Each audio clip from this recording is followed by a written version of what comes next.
This episode of Blood Money is brought to you by FreshFarmsCBD.com, the best American-made CBD products on the market. We're on the next episode of Blood Money. Today I have Mark Voelker here, who actually has a really interesting story. He's going to tell us a little bit about what's happening with the current financial situation, inflation, what's coming in the future, and I guess steps of caution for those that are concerned about the devaluation of our currency. How you doing, Mark? Hey, I'm doing great. Thanks for having me here. Yeah, thanks for coming down. Could you tell us a little bit about what you've been up to recently?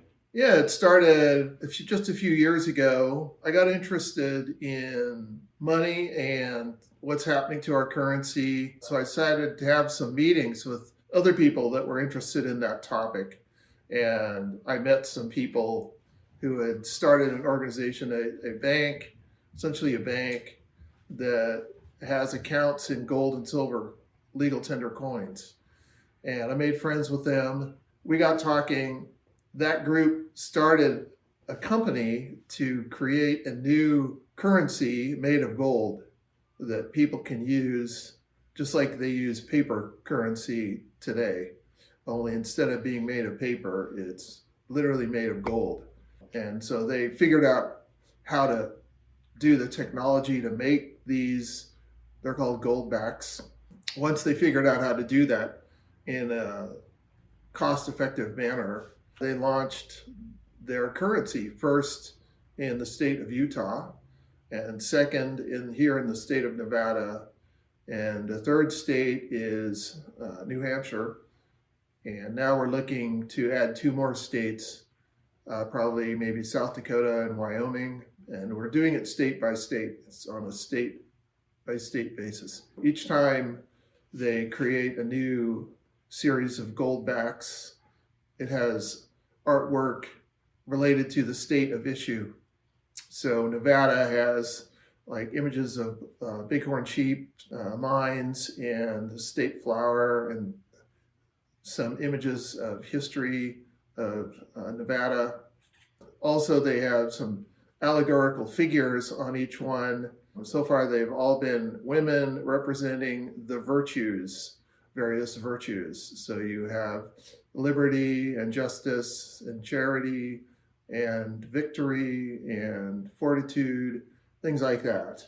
So explain to the viewer why Goldbacks are an important form of currency going forward. Well, it's because our existing monetary system is reaching the point where it's going to have an existential crisis. It's going to do what all similar currency systems throughout history have done. It's basically going to fall apart in a very chaotic way.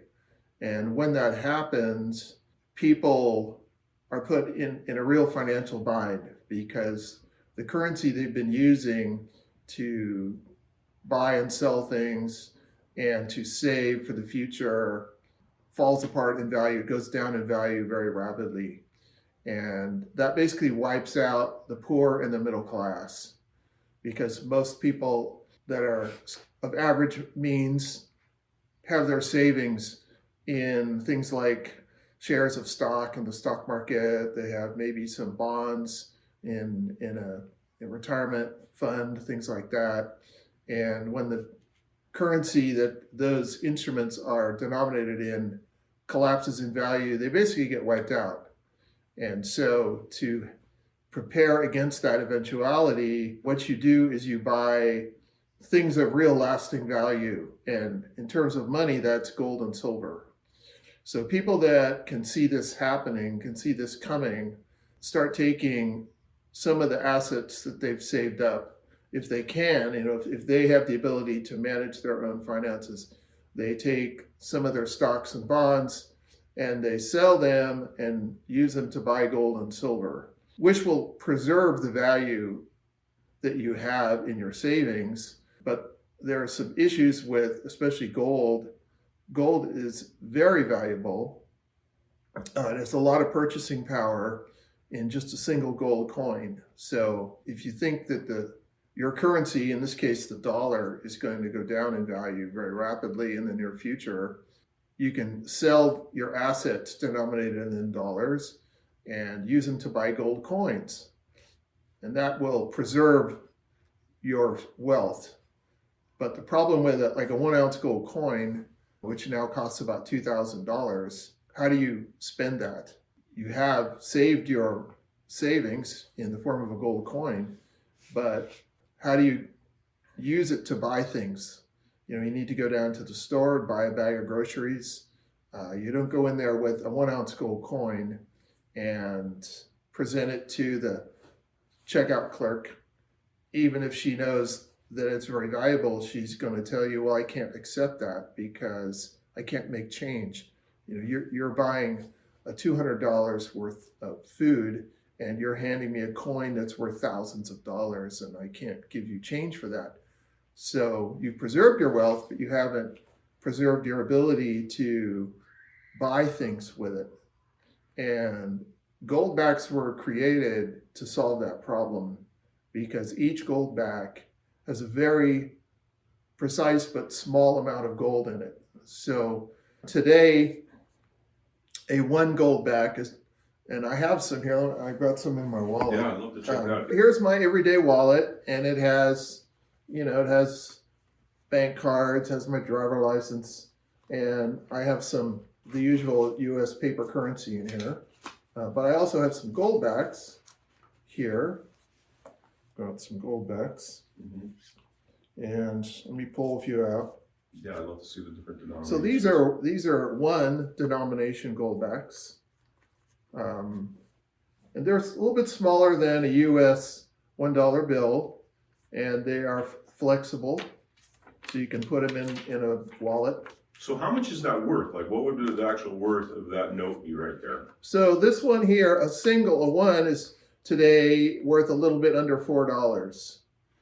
So, and by the way, they're called Goldbacks because when you turn them over, you can easily see the gold that is embedded in each one. Mm-hmm. You can basically buy a gallon of gasoline with this, or a loaf of bread, or maybe with a couple Goldbacks, you could buy a beer at a local pub.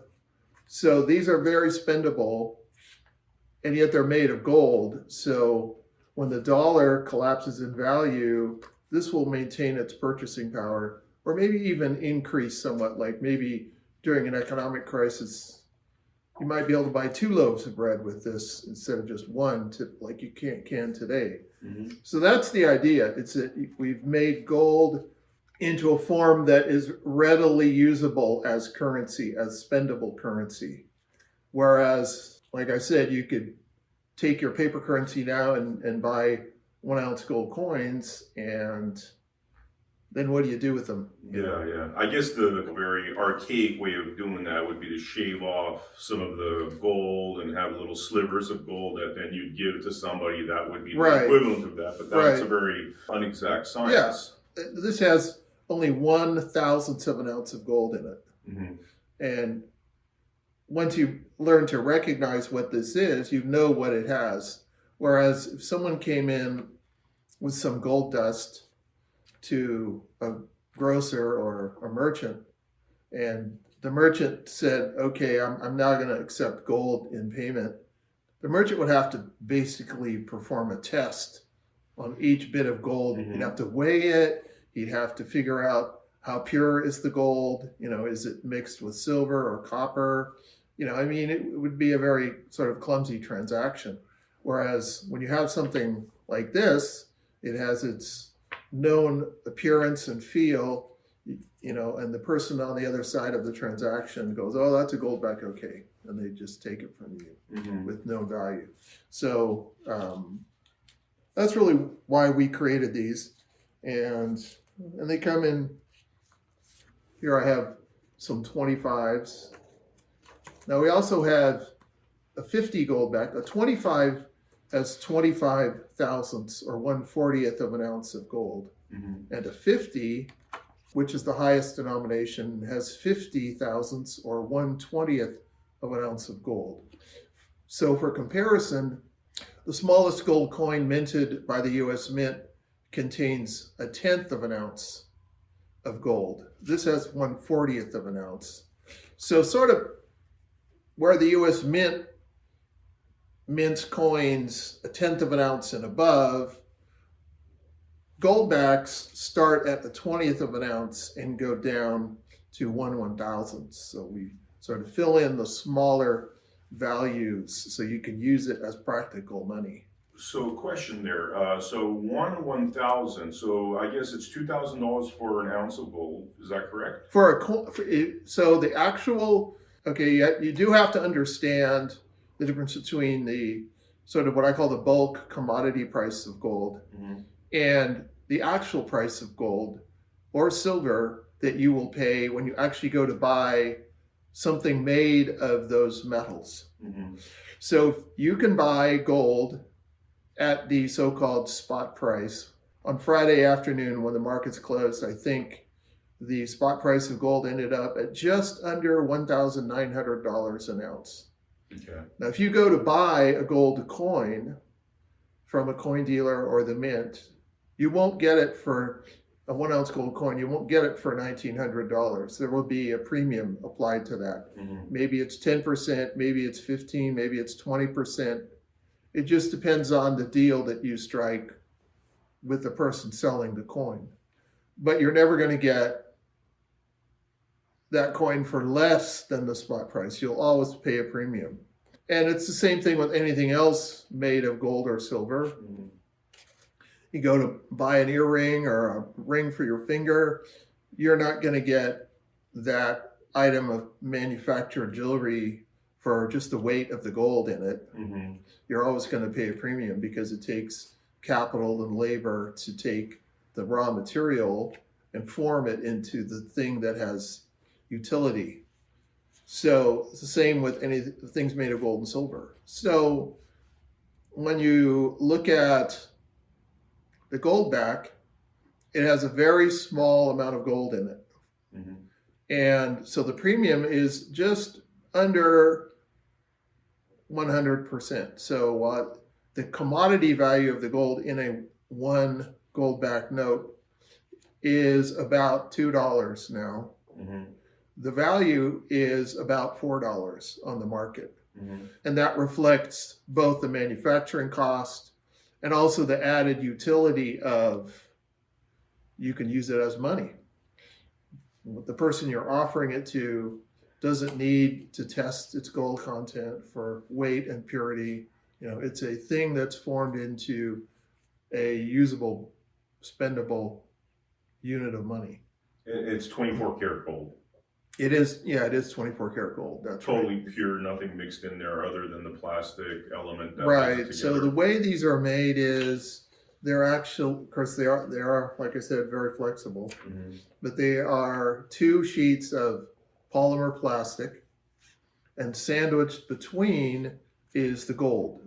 So the gold is between the protective layers of plastic, so it won't just rub off. Okay. And also on the front, on the obverse, as they would call it, you have the image that's printed and embossed into the note. So, and it is also not on the surface, it's on the inside of the note. So again, it won't easily rub off. They're not indestructible. I mean, anything humans can make, they can destroy. But they're very rugged. They're more rugged, I think, than your typical paper currency note. Of course, yeah. Yeah. It kind of actually reminds me a little bit of Canadian currency has that plastic element to it. Yeah, that's interesting. So I know that the British pound notes now are starting to be made of polymer plastic. And you mentioned the Canadian currency too. So our own government has not seen fit to move away from its traditional linen paper based currency. Maybe someday they will, but I kind of doubt it. I think that by the time they consider changing how to make dollar paper currency, they will decide they aren't going to be making it anymore, and they will want to push everyone into using completely digital currency.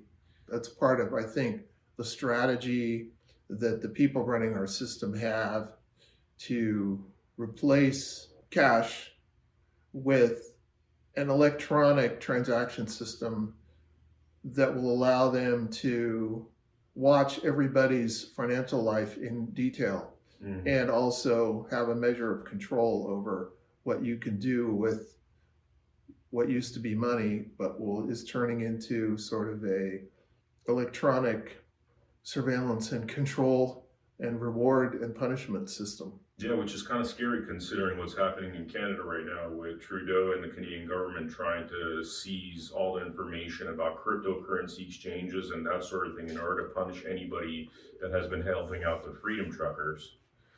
Yeah, and that's a very good example of what our future holds if we do not, as a people, pay attention to money and banking and tell the people who run the system that we want to retain our liberty and we want to retain our ability to save a portion of what we have earned through being productive and keep that saved wealth under our personal control instead of trusting them to hold it for us over years or decades. You know, every person needs the ability to set aside some of what they earn in a secure way for the future. And I don't mean just next week or next month. I mean, you really need to be able to save for buying a house, maybe your child's education, your own retirement, decades hence. These are all things that require taking a little bit of money that you earn and setting it aside so that it will be there decades later.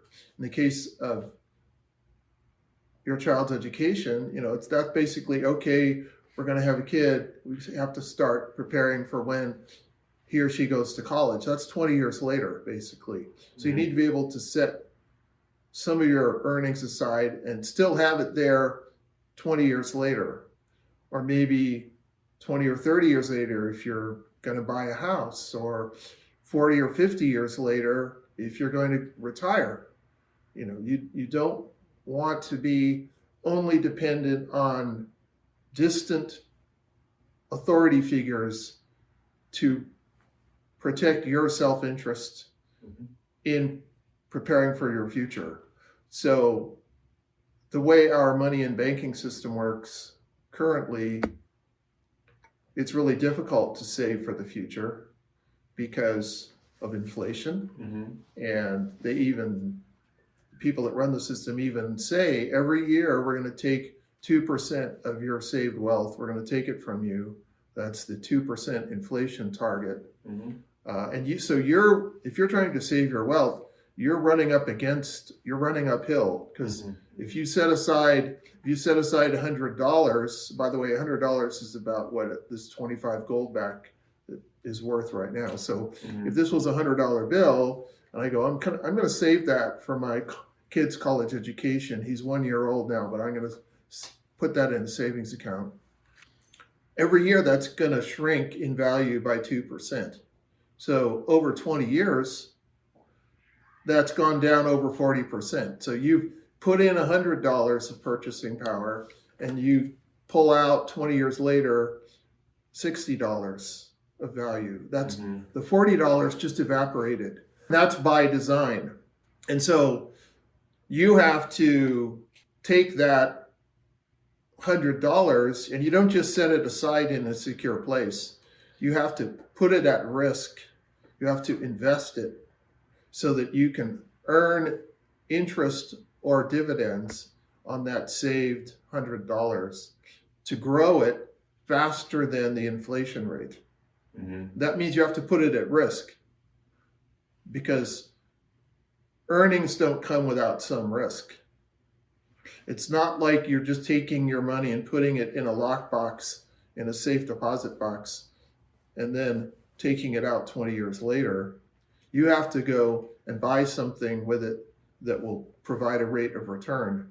And maybe you guessed wrong, or maybe the people that you've hired to manage your money have guessed wrong. Some things can happen. And this all assumes that the people running the system really do hold the inflation rate at 2%. Mm-hmm. As you probably know, just last month, it turns out the inflation rate now has cranked up to over 7%. So that means if you set aside $100 this year, at that rate, it'll only be worth $93 in spending power just 1 year later. Mm-hmm. So while prices are going up at the same time for everything. That's right. That's what happens when the currency loses value. It looks to everyone like prices everywhere are going up. But what's really happening is that the value of the currency is going down. Mm-hmm. Now, that process is not smooth and even across the economy.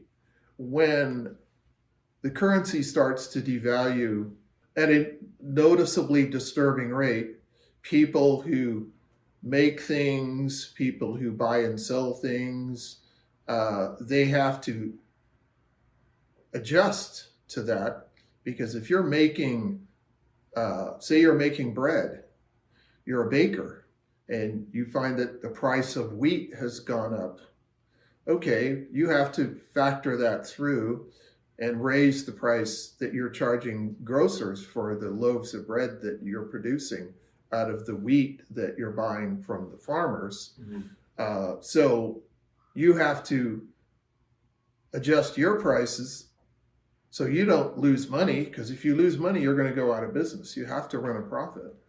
And maybe you don't know what your prices for your input commodities are going to be.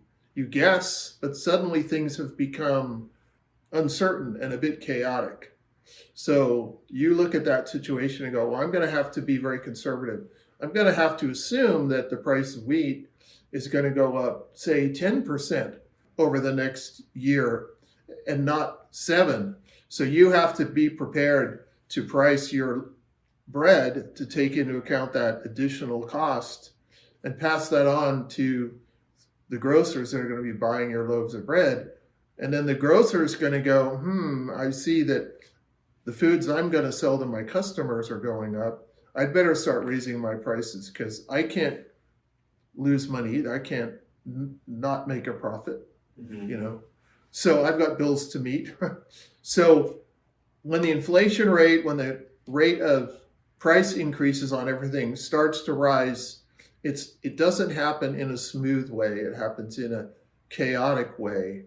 And sometimes prices go up and then they go down and then they go up, and it's not just a smooth increase. It's very chaotic. And that uncertainty also adds to upward price pressure. Because everybody involved in the economy, they have to assume that the prices, when they come to buy the things they need, are going to be higher and not lower. But if they're lower, then okay, they can adjust. But again, everybody gets nervous, and that provides upward pressure on prices too. Yeah. So inflation, I mean, you were mentioning it's gone up 7.5%. Right. Where do you think this is all going? Well, he sighs heavily. So I'll just tell you where I'm coming from. So I really got interested in this subject back in 2008, when the so-called 2007 and 8 financial crisis erupted onto the world scene.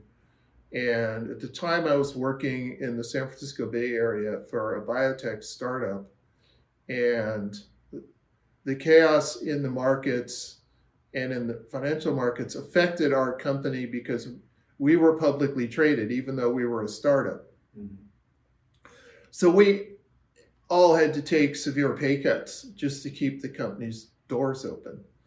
And that caused me to not be able to afford rent. Even back then, 14 years ago, the cost of living in the San Francisco Bay Area was very high.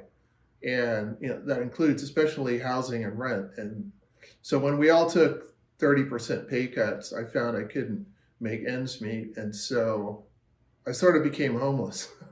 Wow. And I prevailed upon the CEO of our little company, who they were leasing a warehouse down in the industrial area of town in San Leandro. And so I said, can I move into the warehouse and live rent free? And so he said, yeah, you can do that. So instead of paying rent for an apartment, I figured out that I could live rent free, at least for a while. Mm-hmm. Of course, I was living in a warehouse. It wasn't, Yeah.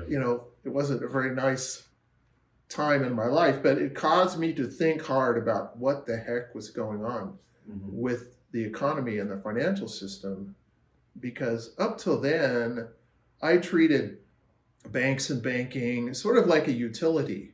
You walk into your house and you flip on the light switch, and when it comes on, you never really think about the magic behind it. How does that power get to the lights in the ceiling? You don't need to think about it because it's not malfunctioning. It's doing what you expect. So, you don't think about how it works. It's when the lights go out that you start thinking about maybe how the electric power is generated and how it's transmitted to you and how it works. So the financial and banking system, I didn't really think much about it up until that point because it always seemed to be working okay. So why should I pay any attention? But the 2007 and 8 financial crisis, it definitely seemed to be malfunctioning. And I decided that I needed to figure out how this thing worked because maybe if it malfunctioned seriously, it would affect me. And I wanted to know, what was going on. So I started investigating how the monetary and banking system really worked. And the more I studied, the more disturbing it really looked to my non-economist trained eyes. Mm-hmm. I mean, I'm just trained in physical sciences, so but the way this thing was put together, it seemed to me to be really kind of crazy. Mm-hmm. And I think it is crazy. And so that's how I got interested in this whole subject. And that's why when you asked me, what do you think lies ahead, I kind of gave a sigh, because knowing how the system works, I know that it is built to fail. There is no way it's not going to fail. It's sort of a question of what form will the failure take? There are basically two ways that the failure can occur. In one way, which I call systemic bankruptcy, in one way of failing, basically everybody goes bankrupt. They literally lose the ability to service their debt, and they go bankrupt. Because the money is worthless. No, not because the money's worthless, but because they've taken on a lot of debt and they find they can no longer service that debt. If they have an auto loan, if they have credit cards, if they have a mortgage, if they're a corporation, maybe they have bonds outstanding that they have to make payments on.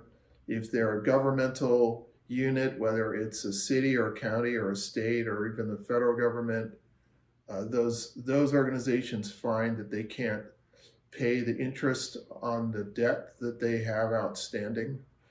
So that mode of failure is all of those people and institutions that have taken on a lot of debt over the last 40 or 50 years find that when the hard times come, they can no longer make good on paying their creditors and they go bankrupt, which is what I call systemic bankruptcy, because pretty much everybody in the system goes bankrupt at about the same time. The other failure mode is the currency collapses in value, which is sort of another form of systemic bankruptcy, but there are definite differences between people not being able to pay their debts in currency that still has value versus the currency itself loses value. Historically, when a society reaches this point where you can either have systemic bankruptcy or the currency collapses in value, the people controlling the system decide to let the currency collapse. In other words, they decide that having everyone go bankrupt at about the same time is a worse fate than having the currency collapse in value. So they take measures to keep bailing people out, especially if they're well-connected people, by creating more and more currency. And in that way, the currency loses value. There is a famous economist by the name of Ludwig von Mises, who in his magnum opus, a thick book on economics called Human Action, he describes this process of currency and credit expansion followed by collapse. And he calls it the crack up boom. So, and he points out that there really is this only two paths that we can take when we get to the point where we are now. We can decide to not print the currency into oblivion and let almost everyone go bankrupt, or we can decide we can't let everyone go bankrupt. The only way to avoid doing that is to keep increasing the amount of currency in circulation and using it to bail out well-connected groups and institutions. So that's where we are right now. I think we're at that point where one or the other is going to happen, and if history is any guide, it's going to be the currency collapse path.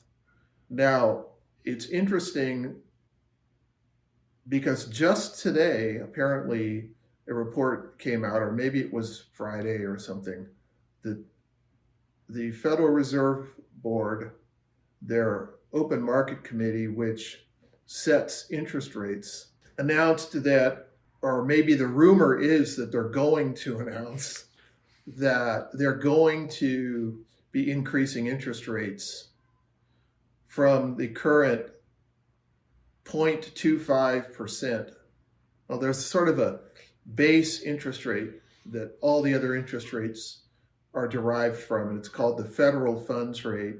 And it's basically the interest rate that the big banks charge each other to borrow money from one bank to another or from the Federal Reserve. That has been pushed down to only 0.25% per year interest rate. And that low interest rate is what people recognize contributes to weakness in the value of the currency.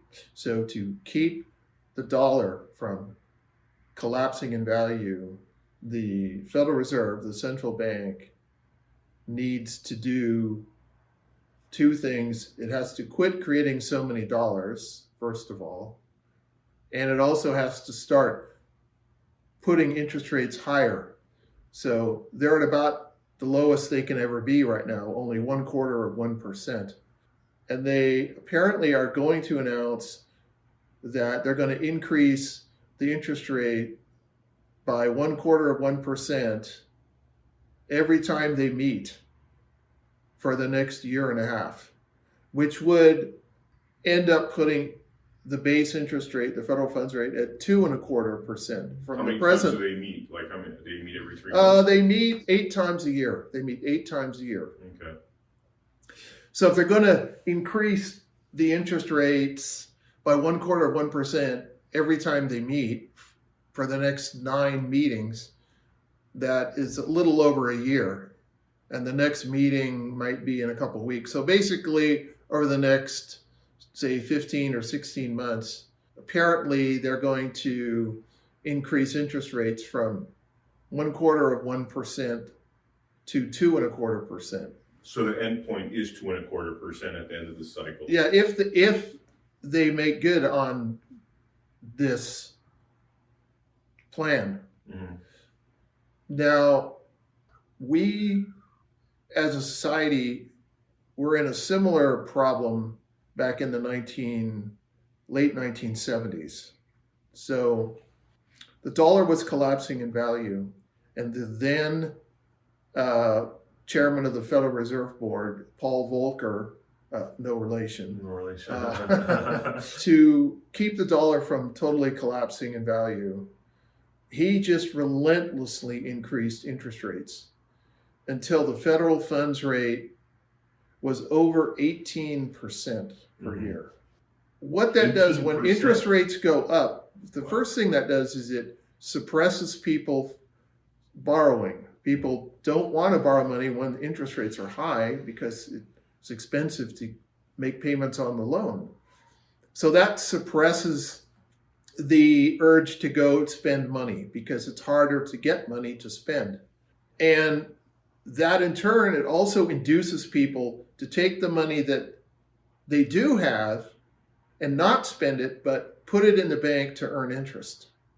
Because if you can earn 15 or 18% interest on, say, government bonds, I mean, if you had $100,000 saved up and you could earn $15,000 a year by just leaving that money on deposit or buying a U.S. government security, which you know is not going to default, you're probably going to do that instead of taking that $100,000 and buying something with it, like a fancy car or something. Mm-hmm. So that also holds down price increases because there's fewer people that want to go spend money and buy stuff.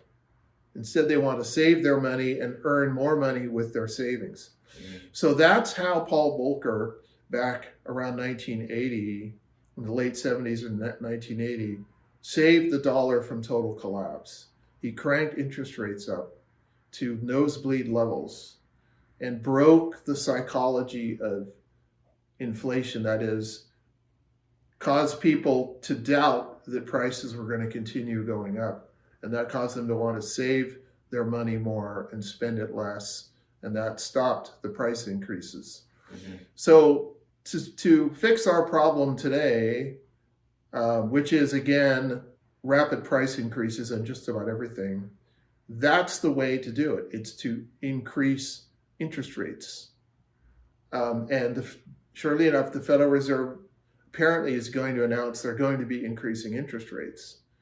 Question real quick. Yeah. So Paul Volcker, he raised it to how many percent back then?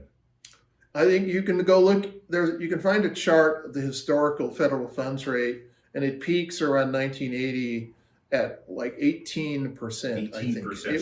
So in comparison, we're going to 2.25%. Exactly right. I mean, back in the late 70s, in the 1970s, mid to late 1970s, the consumer price index was going up at rates like high single digits or even low double digits when it really got going. So we're at that same place in terms of increase in the cost of living in what people call inflation. Mm-hmm. We're at the same place we were in the mid 1970s in terms of percentage points per year of price increases. Mm-hmm. So to stop that and to save the dollar, if history's any guide, the Federal Reserve would have to do what Paul Volcker did back 50 years ago, 40 or 50 years ago. They'd have to increase interest rates to 15 or 18% or something to break the psychology of inflation. Mm. The problem is that if the Federal Reserve did that today, pretty much everybody would go bankrupt, including the Federal Reserve. So why? Because we've had 40 years of declining interest rates, and pretty much everyone has gorged themselves on cheap money. They've borrowed lots of money because they think they can pay it with cheap monthly payments. basically, because interest rates are so low. Mm-hmm. So they've just borrowed up to their eyeballs, whether it's an individual consumer or whether it's a corporation or whether it's a government, even the federal government. I think the federal government securities now, the Treasury has issued $30 trillion worth of securities. And most of them have short maturation dates. They're not 30-year bonds. They're shorter. There may be bills or maybe 2-year notes or 3-year notes. So when interest rates go up, to roll over those government securities, they're going to have to pay those higher interest rates. And the people that pay interest on government treasury bonds and notes and bills, it's not the government, it's not the politicians, it's you and me with our taxes. Mm-hmm. We're the ones that service that government debt. So again, if interest rates are pushed up, which is how the Fed saved the dollar 40 years ago, if interest rates are pushed up from a couple percent per year on existing government bonds to 20%, suddenly the interest payments that you and I as taxpayers are going to have to pay are going to go up tenfold. That would bankrupt the government. And if the government tried to pass those interest costs on to the taxpayers, it would bankrupt the taxpayers. How would they pass it on to us? They would just have to increase tax rates. There's no other way. The government doesn't have savings. It doesn't have a pot of money that it can draw from. Mm-hmm. Okay. If it needs more money, it takes money from the people out of their paychecks. Mm. Either that or it borrows more, which is what it has been doing for decades. It's been borrowing ever more. But the crisis at hand is that it can't borrow anymore. It's reached its limit. It can't borrow anymore.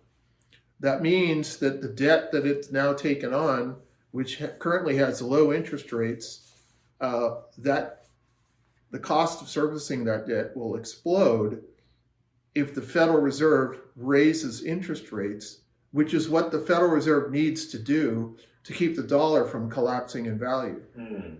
So again, we come back to this choice. We either bankrupt everybody where they can't service their debts anymore by increasing interest rates across the board, or we don't do that and let the dollar collapse in value. There's no middle ground. It's like we're worked into a corner basically after. We have worked ourselves into a corner. Wow. And if you look historically, that's not an uncommon place to be for societies. It happened in Germany 100 years ago when their Reichsmark collapsed after World War I. After World War Yeah, I. so Germany lost World War I, and the victorious side, the Allies, the French and the British and the Americans, demanded that Germany pay heavy reparations. And Germany couldn't afford that. And so they paid the reparations simply by printing lots of their currency and handing it out. And that crashed the value of the German currency so that it basically collapsed in value to nothing in the early 1920s. And that wiped out the German middle class. So everybody in Germany in the 1920s that maybe had some saving, had maybe 100,000 marks saved up, for something, retirement or buying a house or whatever, that was all wiped out. So people that were middle class suddenly found themselves destitute. And poor people were already destitute. And of course, when you take a society and you totally wipe out its middle class, that sets the stage for mass civil unrest and revolution. And it happened in France in the late 18th century. That was the French Revolution. And it also happened in France 70 years before that in the 1720s. And apparently the French didn't learn from the first experience, or maybe 70 years they'd forgotten the lessons of 1720s and they repeated the same mistakes. So those are some examples. And if you go back even further, the Roman Empire collapsed its economy with too much warfare and welfare spending, basically. And they couldn't afford it. And so they didn't have paper currency.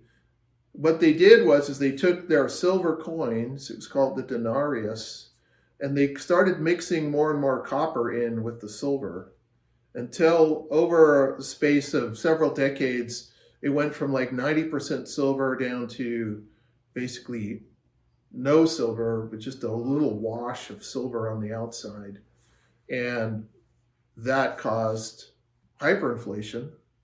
And the same responses that you see today in modern societies, the attempt to set fixed limits on prices, harsh penalties for charging more than the government mandated prices for things, forcing people to stay on their jobs even when they were losing money performing the work. The Romans in the 300s tried the same coercive tactics to save their system while creating incredible amounts of debased cheap money and flooding their society with the cheap money. And of course, the empire collapsed. So again, you see this historical cycle of the rulers of a society getting into financial trouble and fixing their problem by just creating more and more of their currency and debasing its value. And eventually that causes mass social unrest. What's so scary about what you're saying is every example you gave there was at least one or two points that we have done in the last few decades. Whether it's war spending, whether it's printing too much money, right, whether it's taking ourselves off the gold standard in 1971, right. Every single historic, it's almost like what we're doing right now is a combination of all these disastrous elements. And at the same time, we are seeing, hints of a revolution already coming. That's right. Because people are not satisfied with how government's been handling. Now you have also other questions like voter fraud. Was there voter fraud? Right. Half the country thinks there was. Right. People are buying guns more today than they've ever bought guns right. before. What's scary is that while there was a few factors to each of those examples that you gave, what we're right. currently going through is a combination of all those factors. These things seem to happen at the same time. And it's hard to disentangle what causes what. In other words, they're coincident in time, but does the debasement of the currency and its loss in value cause people to get desperate and then lose respect for the government? They want their concerns addressed. They see they're not being addressed, they're being brushed aside. Mm-hmm. And they think that they have to do something dramatic just to get attention, to be taken seriously. Now, I do think that if the people in charge do not credibly address the concerns of the people, then they are setting the stage for violent revolution. I can't remember who said it. Some famous person said that if you don't let people speak their mind, you are creating the conditions for violent revolution. If you try to suppress it. Was that Kennedy? Okay. Kennedy, okay. Yeah. I mean, and I agree with him. I think that's why we have freedom of speech. That's why we have supposedly a representative government. It's that when people can say, no, I really don't like this policy. Here's why you have to listen to me and consider my point of view. When that is denied, that process is stifled. It's like shutting the safety valve on a boiler while you're putting more fuel under it. There will eventually be an explosion. And it goes along with the troubles we're having in the economy and the monetary system. this von Mises crack-up boom, which I see unfolding here as the dollar collapses in value. It'll be a lot like, I think, like Germany in the 1920s, only it'll be worldwide.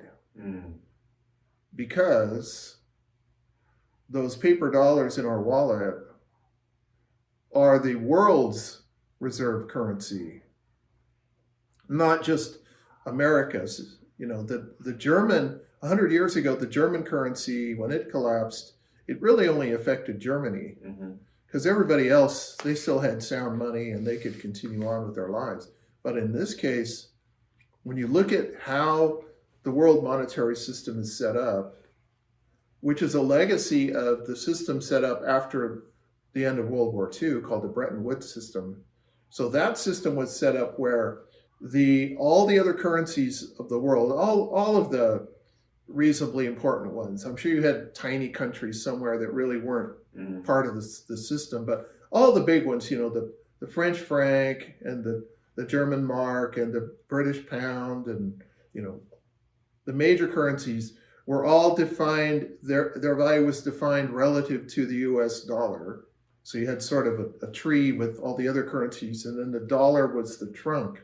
And then at the base of the tree, the roots, the dollar was defined as 1/35 of an ounce of gold. So the whole system was the foundation of the entire monetary system after World War II was gold.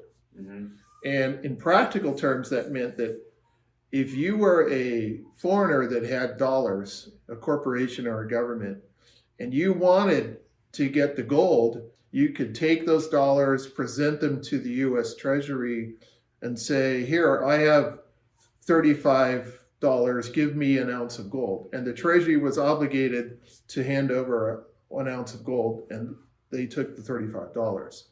What happened in 1971 was the US had spent a lot of money on war, the Vietnam War, and also on welfare. You know, President Johnson had created the so-called Great Society, a lot of welfare programs, and those were expensive. And the government was not taxing people heavily enough to pay for all of this warfare, welfare. Just like the Romans, you know, ancient Romans had to keep their legions fed, and they had to give free grain to everybody in Rome so they wouldn't revolt. So here we were doing the same thing, you know, 1700 years later, and the US Treasury didn't have enough gold in its vaults to make good on its promise to take dollars in and give the foreign governments gold. And so word got out, and there was a run on the bank. That's what that really was. The bank being the US Treasury. You know, when people think that a bank is failing, they run down to the bank and try to get in there to get their money out before the bank runs out of money. So you get a line that comes out the door, and you hopefully you get to the teller and get your withdrawal before the bank runs out of money. Well, that's what was going on with the US Treasury.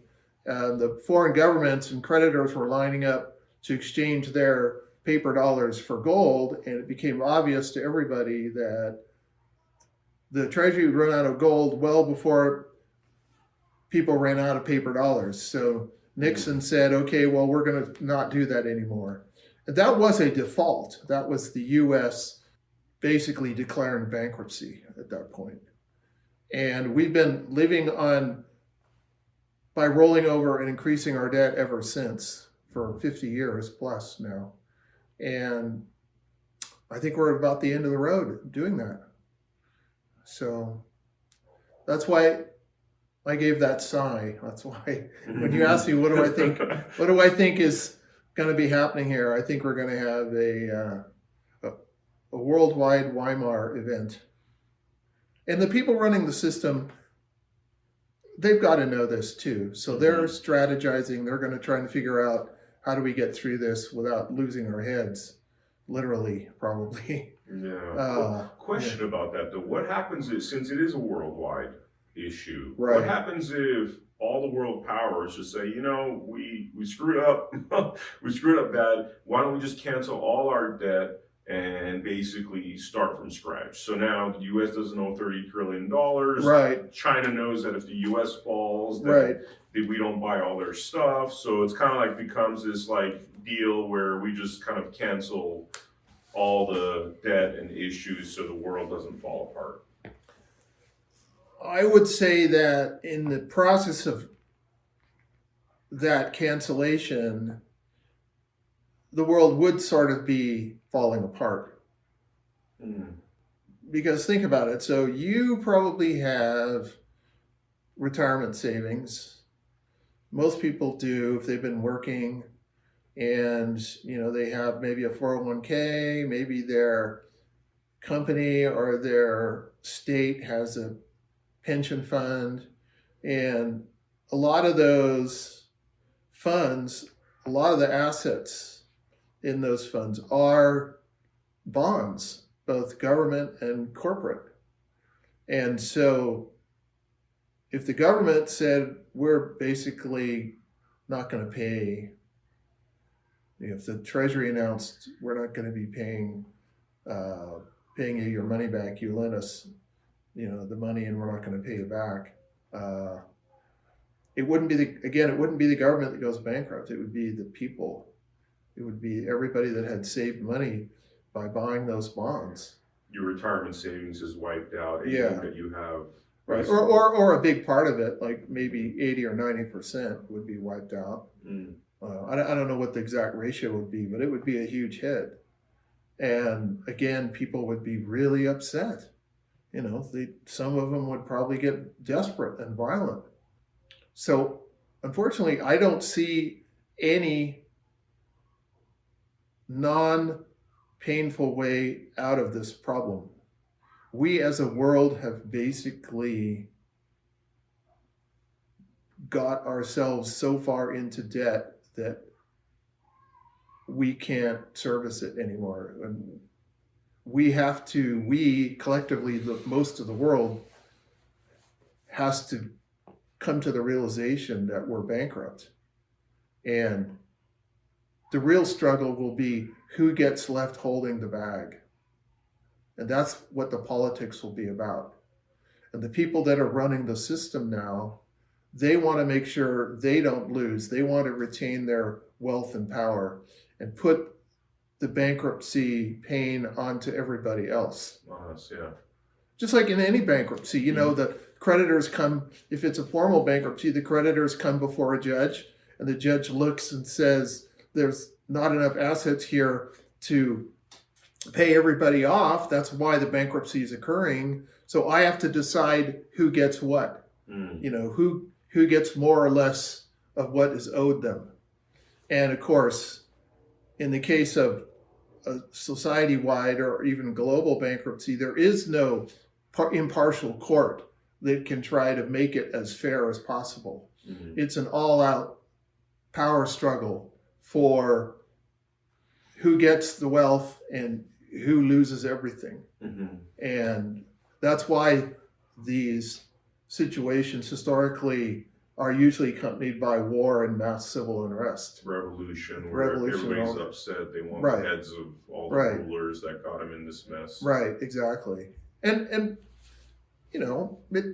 not unreasonably. I mean, people have made promises. They've been promised, you pay taxes and we'll take care of you, or, you loaned us money and we'll pay you back. And suddenly those promises are broken. And it's not just an academic effect, because people's livelihoods and their ability to keep themselves fed and clothed and sheltered are at risk. It is a true existential crisis. I mean, okay, let's get a little bold here. Like, let's do a crystal ball moment here, right?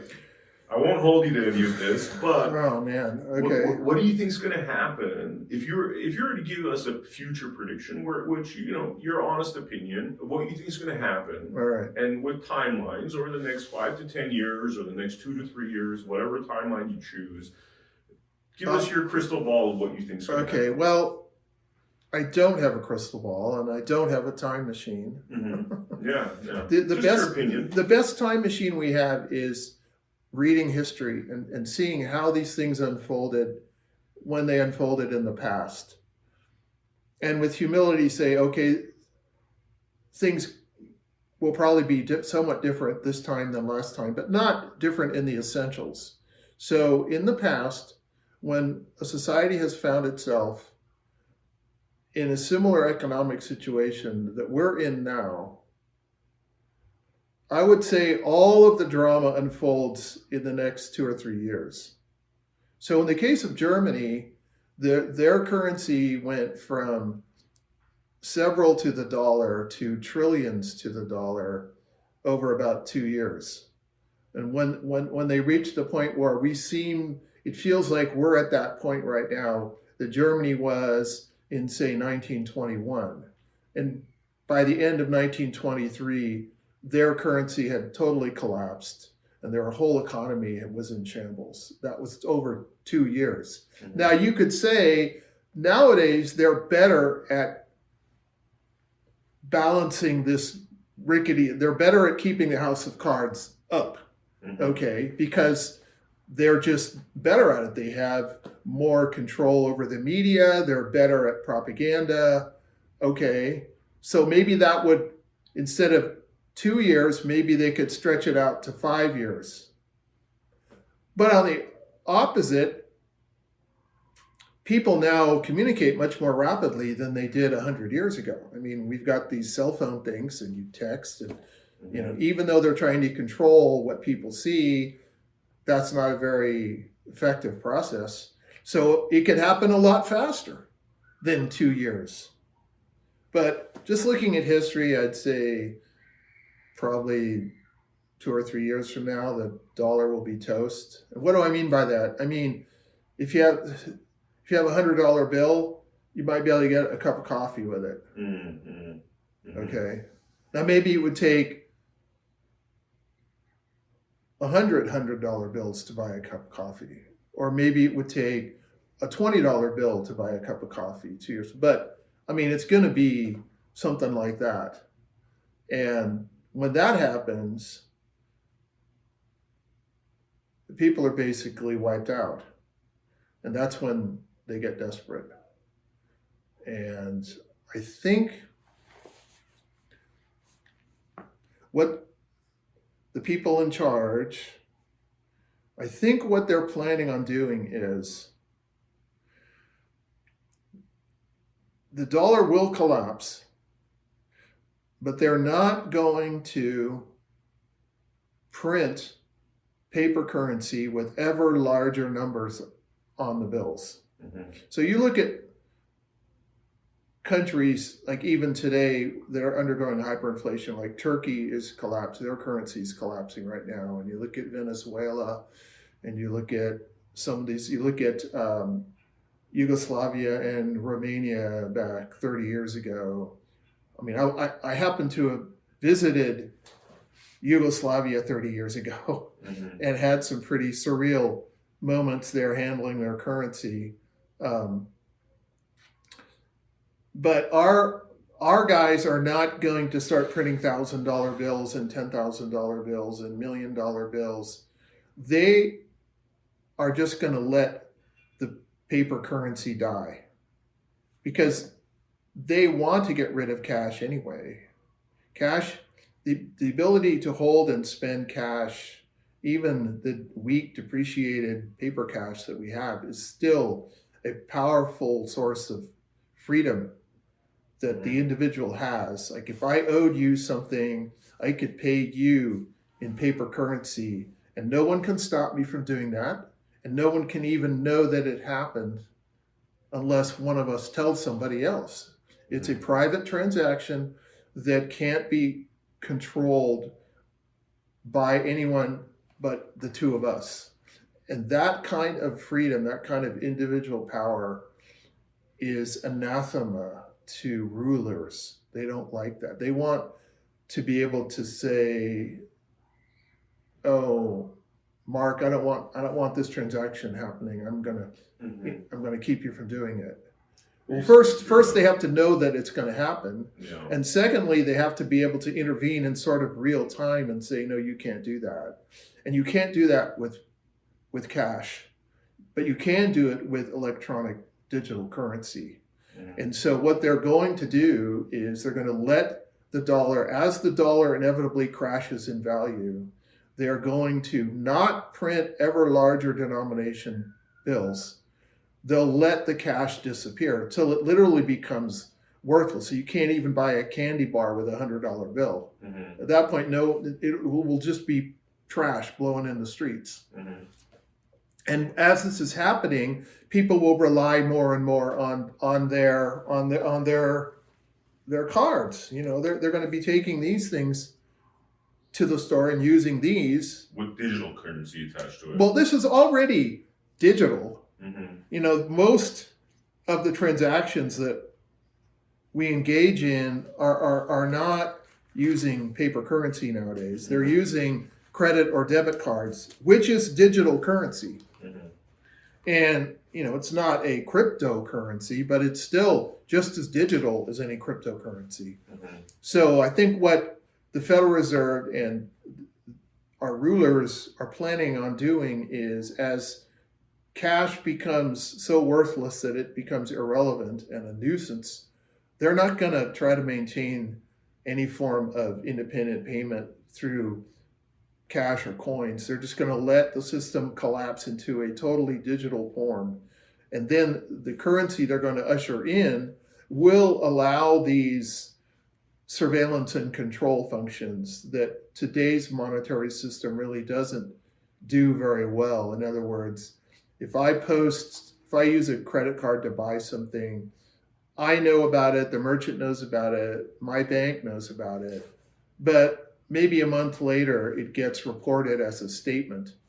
The new federal digital currency will be updated in real time. So as I go to, say, McDonald's to buy a hamburger, when I make that purchase, you know, somebody sitting at a screen somewhere in the Federal Reserve could watch me buy that hamburger, okay? And, you know, and basically in real time, or maybe they would have some sort of a computer program that would screen transactions and pick out ones that they should pay attention to. So, for instance, you know, government subsidizes medical care, all right? So that gives them the moral reason or excuse to tell me how to stay healthy in their eyes. So maybe they say, oh, Mark, you know, you're likely to have a heart attack. You fit that profile. So we're not going to let you eat Big Macs anymore. You know, if you try to go to McDonald's and buy a Big Mac, we're going to block the transaction. And I won't be able to take paper money out of my wallet and hand it to the clerk at McDonald's, because there won't be any paper money anymore. It'll just be the digits. I mean, you see this encroaching right now anyways, because like a lot of places you go, they don't even have change. A lot of them say they don't take cash anymore. They only take cards. So they're already moving people towards this now. And that's why there are these supposed coin shortages. You know, they're starting to get people annoyed with using cash and coins.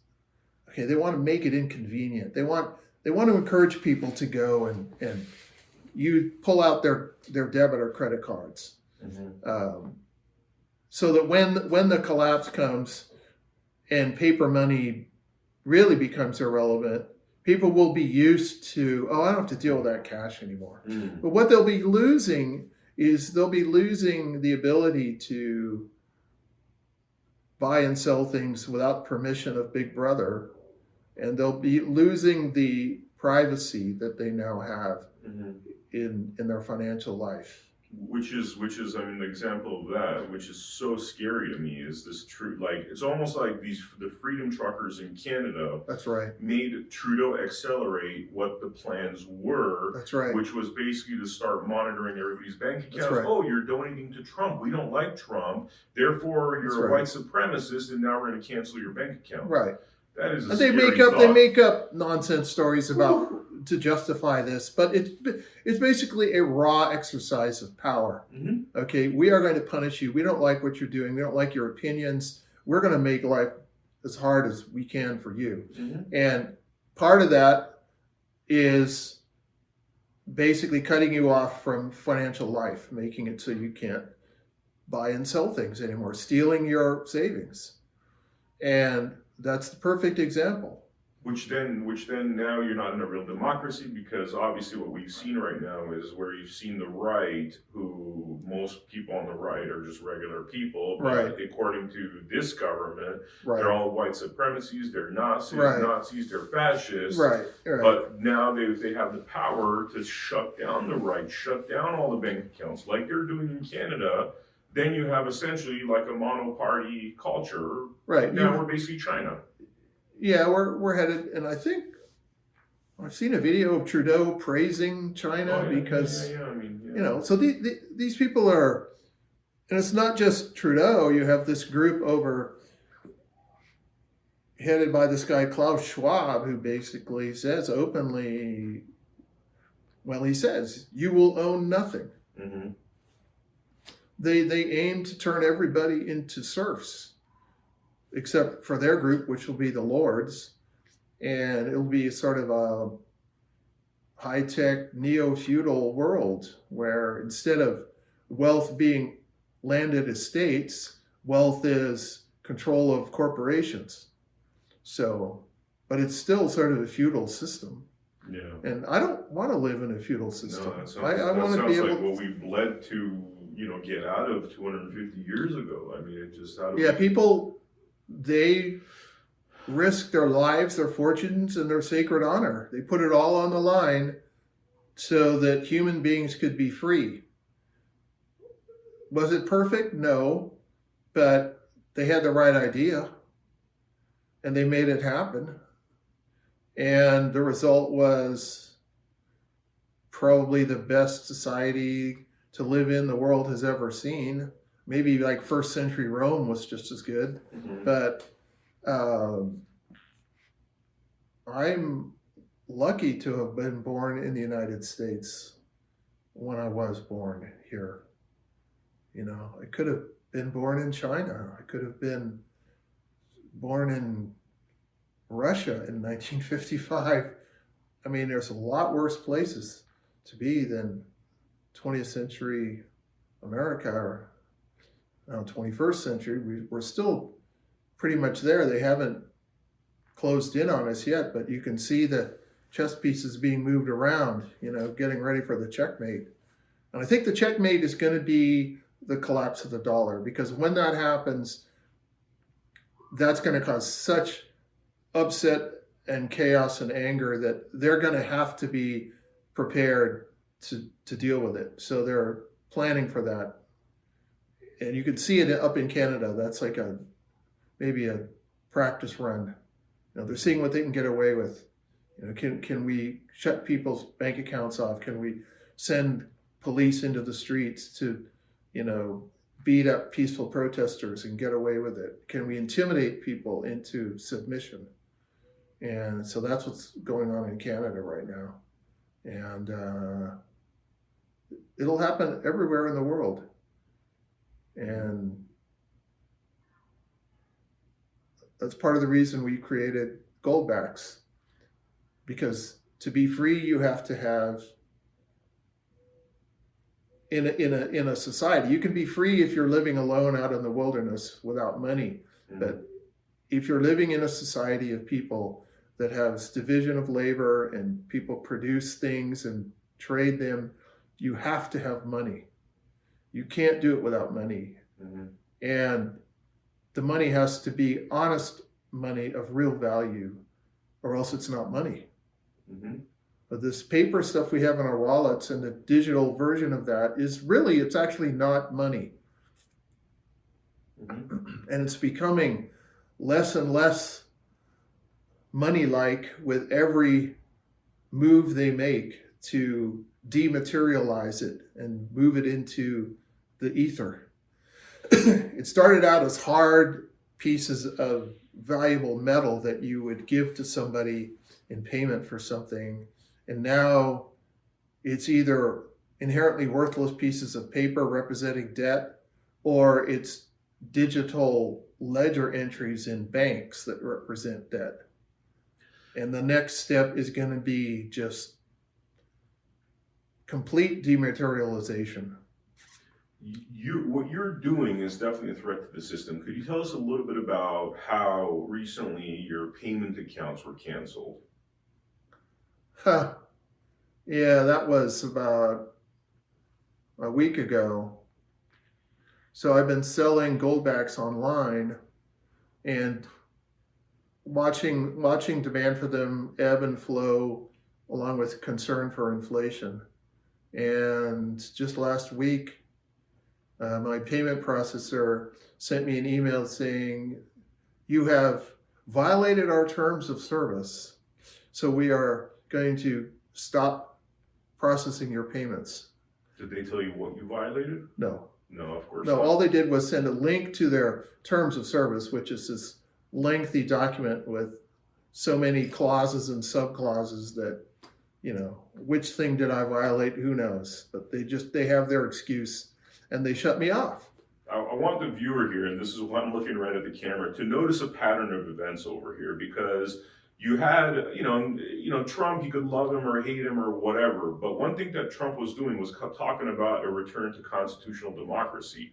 And notice how every person that's talked about essentially returning to our core values, constitutional democracy, strengthening our economy, being, reliant upon our own resources, and ideas such as Goldbacks now, is a threat. They keep shutting these people down. Freedom truckers, you're using the word freedom trucker and you're called a Nazi. You're called essentially a fascist. You're called all these nasty names because it has nothing to do with that. What it really has to do with is this massive movement that started around the world for our true freedoms. And that's what they keep shutting down. That's and right. I hope, I know we're awake. I just hope that other people start waking up, because really, I don't know if you've seen that movie, Another Brick or The Wall. I remember The Wall, yeah. This is what they're trying to do to the world. This is exactly, when you see those little, marching soldiers marching in unison, this is what they're trying to do to the world. They're trying to do the world what Hitler was trying to do with the Hitler Youth, like literally carbon copies of one another, and all character trait taken out, all freedom taken out, because that's what suits the real dictators and the authoritarians, and fascists. So anyway, just wanted to get that off my chest. Yeah. Well, a free people needs honest money to remain free and to prosper. And we don't have honest money, and we haven't had honest money really for decades. You could debate when really the counterfeiting really got out of hand. Maybe you could say it was when Nixon had to welch on his promises, to go back on the promises of the U.S. government to pay something of value for dollars. Or maybe you could go back to 1933 when FDR did that to American citizens domestically. Or maybe you could even go back to the origin of the Federal Reserve in 1913, when that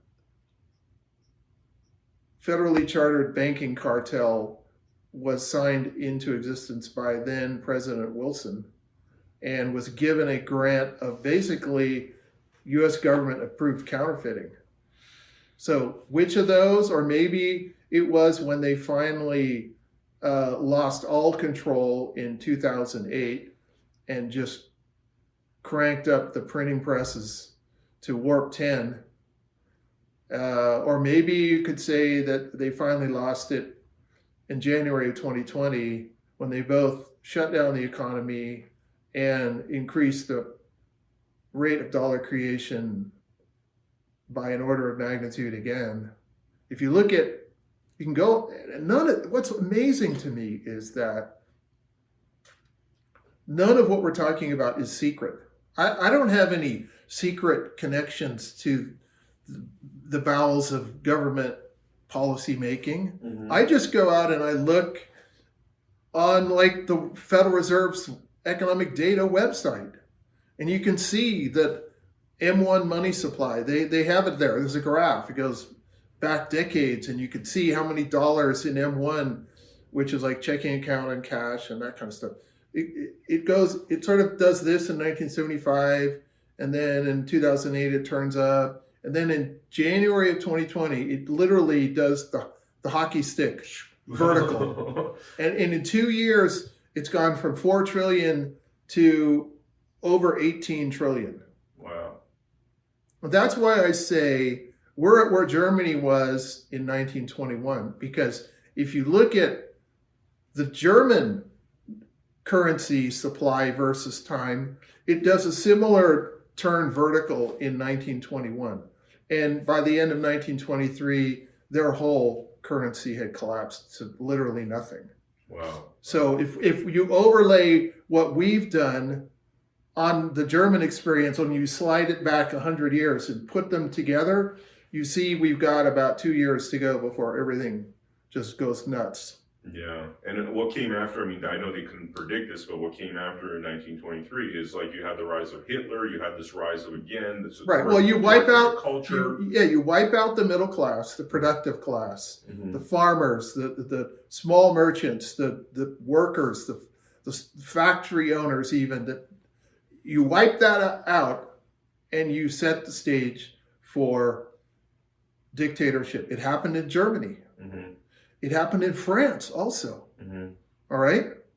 I don't know about, I'm not up on Roman history, but I know. The Ottoman Empire is one that you missed out in those examples. Which one? The Ottoman Empire. The Ottoman, okay. The Ottoman Empire, same thing happened because you had essentially the collapse of the Ottoman Empire, which was also a big genocide happened there. And the funny thing that nobody talks about, because it's not, people don't talk about what actually happened in the Ottoman Empire, because you had this rise of a very liberal group of people that were not actually liberal, and they were helped to come into power by basically the Christian minorities of the Ottoman Empire.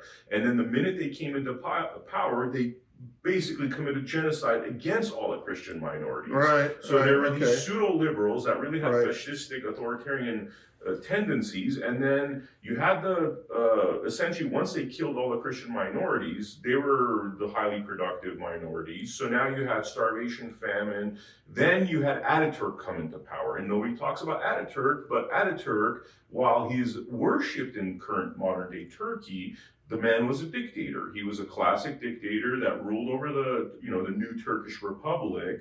And, maybe he wasn't like as bad as Hitler or Stalin, but really okay. you had this, the statues of Ataturk. He was looked at as, Right.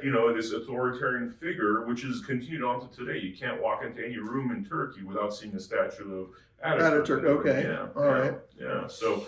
Well, I mean, okay, so there's Ataturk and the Ottoman Empire and the Turkish Republic, which followed it. You have, of course, Hitler, Mm-hmm. who rose to power on the desperation and destruction of the German middle class due to the collapse of their currency.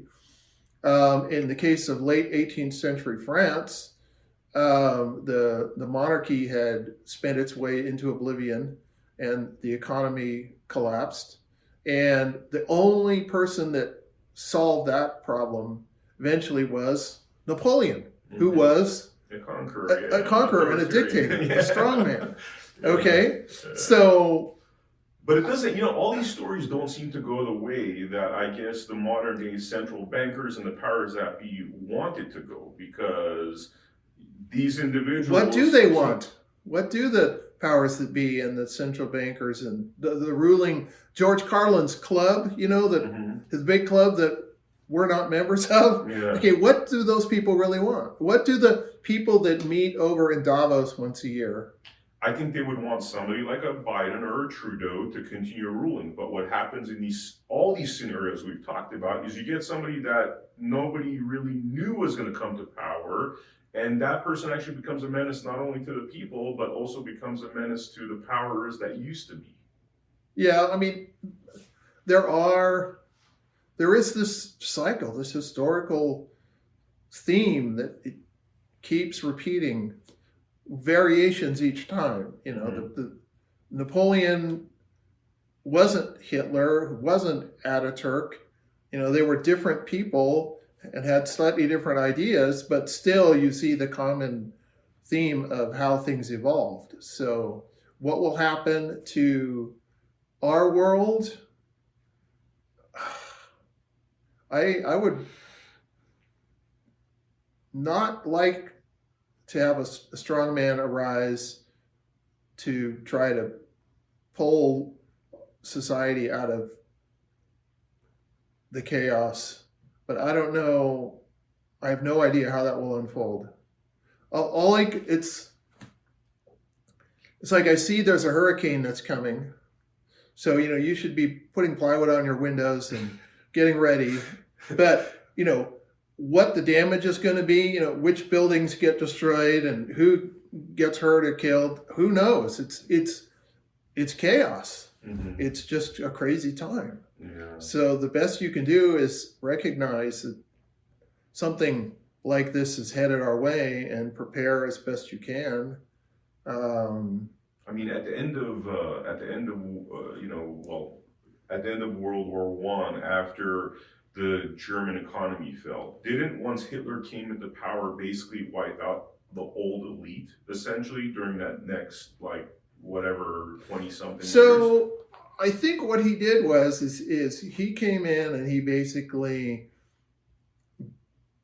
I'm sure there were elites in Germany that didn't like this guy, mm-hmm.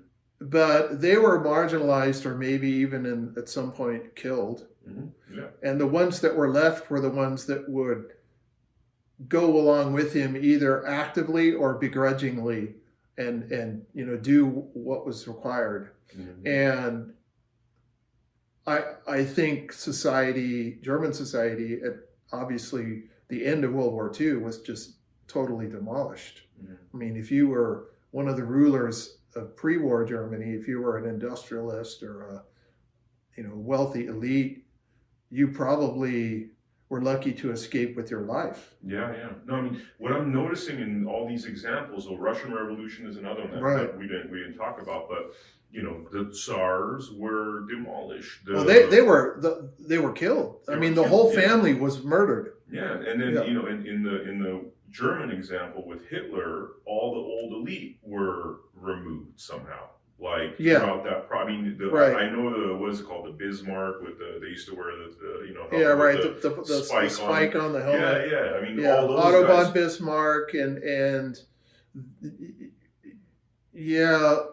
in the Ottoman Empire example, all the rulers of what the Young Turk Party was, again, were demolished at the end of that. That elite was destroyed. Okay. So I mean, I guess the point I'm trying to get at here is that even though, we have the Davos and the Karl Schwabs and all these people plotting. The Klaus Schwab and all those people. They might actually be in plotting our destruction. History has shown that they're also likely to be destroyed.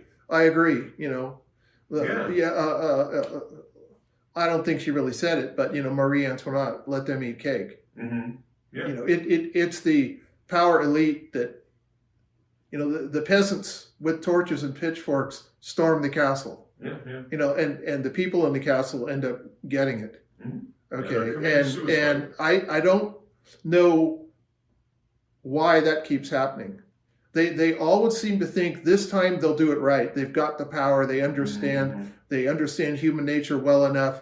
They've got enough influence that this time they'll pull it off. They'll successfully conquer and remain on the Game of Thrones throne. Could I tell you the answer to that? Okay, go ahead. Because I think I've learned from dealing and doing a lot of stories, documentaries about criminals, right? Yeah. Al Capone ran Chicago. Al Capone had a very low IQ. Criminals, they might have power, they may have organization, they might be in groups where they could oppress us, but the criminal mind is never an intelligent mind. It's never an intelligent mind. Now, Karl Schwab might have all the power in the world.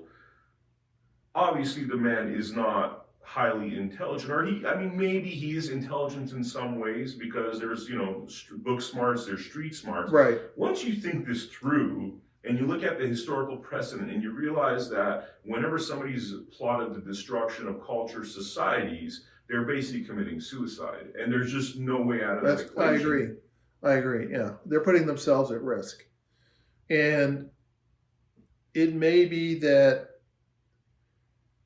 And don't forget, we're talking about a large group of people. So there may be some people who, shall we say, attend Davos that think that they actually can pull it off and rule the world. And then maybe there are others in that same social circle who are trying to tell those people, hey, I don't think this is going to work out. Let's not do this. Let's try and figure some other path forward. We're really in trouble here. Leave them alone. Leave the people alone. Why do you guys try to do this COVID scam on us? I say there is a COVID, but what they did in the COVID plan to destroy small business and the middle class and go to these extents where the freedom truckers and they can't deliver food, and Trudeau now has to invade their bank accounts. It just leave us alone. Yeah, that's really the key. It's the leave us alone. It's quit trying to boss us around and steal our stuff ever more. But it's characteristic that the parasites don't know when to quit sucking blood. They can't tell when they're going to kill the host. It's sort of like that. These people, they've got all this power. They think they know they're on top. They think they know what's going on, but they really don't. Just because they can't know enough. There's an interesting idea that was put forth by, I think it was the economist of F.A. Hayek. He wrote a little book called Economic Calculation in the Socialist Commonwealth. This was in 1920. It's a tiny, thin little book about this big. So back then, there was a lot of talk in economic circles about socialism was, an exciting thing. It was up and coming, and it was there was a lot of academic discussion about how to make central planning work. And Hayek wrote this monograph to basically say it can't work, and here's why. And basically it's an information processing problem. So that even if the people who are in charge of planning the economy, making these 5-year plans or setting interest rates or, deciding how many houses should be built here or there, even if those people were genuinely trying to do the right thing, weren't trying to line their own pockets and get rich at other people's expense, even if they're genuinely trying to do the right thing, they can't, because they can't know enough to make the right decisions. And because a human society is not an anthill. A human society is a vast distributed parallel processing system where every individual has agency. You see the world as you see it, and you have certain goals that you have set, and you make decisions. In economics, it's do I buy this or do I buy that, or do I not spend money or whatever. You make those decisions based on your personal state of knowledge and what you want to do with your life. And no one else can know that, what you know. And what the job of a central planner or committee of central planners is to try to make those decisions without having the knowledge and desires of millions or hundreds of millions of people.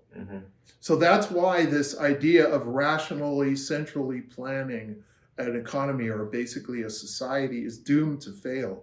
Even if the people who are tasked with making these decisions are trying their best to do the right thing and not just being corrupt jerks who want to steal from everybody else. They can't, because they don't know how to make the decisions. Yeah. So it's a hopeless task. Uh-huh. Well, Mark, thank you so much for coming down for Blood Money. This was Thanks. definitely a very interesting and compelling interview. Okay. Thank you for your time. Thank you very much for giving me the opportunity here.